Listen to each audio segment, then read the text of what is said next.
Welcome back ਪਿਆਰੇ ਦੋਸਤੋ, ਉਮੀਦ ਕਰਦੇ ਹਾਂ ਤੁਸੀਂ ਠੀਕ ਹੋਵੋਗੇ। ਅੱਲਾਹ ਪਾਕ ਤੁਹਾਨੂੰ ਖੁਸ਼ ਰੱਖੇ। ਤੇ ਆਜੋ ਅੱਜ ਦੀ ਵੀਡੀਓ ਜਿਹੜੀ ਹੈ ਬੜੀ ਜ਼ਬਰਦਸਤ ਆ ਔਰ ਸ਼ਾਦੀ ਦੇ ਮੁਤਲਕ ਆ ਔਰ ਸ਼ਾਦੀशुदा जोड़ा ਇਸ ਟਾਈਮ ਤੁਹਾਡੇ ਸਾਹਮਣੇ ਬੈਠਾ ਹੈ ਤੇ ਗੱਲਾਂ ਕਰ ਰਹੇ ਨੇ, ਗੱਲਾਂ ਬਾਤਾਂ ਕਰ ਰਹੇ ਨੇ, ਨਾਲੇ ਮੂੰਗਫਲੀ ਖਾ ਰਹੇ ਨੇ।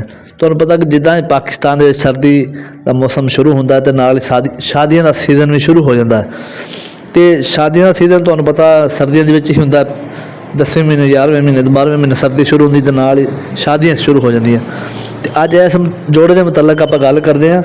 ਇਹ ਜੋੜਾ ਆਪਣੇ ਬੜੇ ਪਿਆਰ ਮੁਹੱਬਤ ਨਾਲ ਆਪਣੇ ਘਰ ਦੇ ਵਿੱਚ ਮੌਜੂਦ ਬੈਠਾ ਹੈ ਔਰ ਮੀਆਂ ਬੀਵੀ ਦੋਵੇਂ ਮੂੰਗਫਲੀ ਖਾ ਰਹੇ ਨੇ ਔਰ ਮਿੱਠੀਆਂ ਮਿੱਠੀਆਂ ਗੱਲਾਂ ਕਰ ਰਹੇ ਨੇ ਔਰ ਇੱਕ ਦੂਸਰੇ ਨੂੰ ਪਿਆਰ ਮੁਹੱਬਤ ਨਾਲ ਵੇਖ ਰਹੇ ਨੇ। ਪਿਆਰ ਮੁਹੱਬਤ ਨਾਲ ਵੇਖਦਿਆਂ ਮੂੰਗਫਲੀ ਖਾ ਰਿਹਾ ਸ਼ੋਹਰ ਦੇ ਦੇਣ ਵਿੱਚ ਆਈ ਕਿ ਮੈਂ ਆਪਣੀ ਬੇਗਮ ਨੂੰ ਪੁੱਛਾਂ ਵੀ ਕੀ ਮਹਿਸੂਸ ਕਰ ਰਹੇ ਹੋ। ਉਹਨੇ ਪੁੱਛਿਆ, ਜਾਨੂ ਤੁਸੀਂ ਕੀ ਮਹਿਸੂਸ ਕਰ ਰਹੇ ਹੋ? ਤੇ ਜਾਨੂ ਅੱਗੋਂ ਭੈੜਾ ਜਿਹਾ ਮੂੰਹ ਕਰਕੇ, ਤੁਸੀਂ ਇਹ ਜ਼ਿਆਦਾ ਖਾ ਰਹੇ ਹੋ।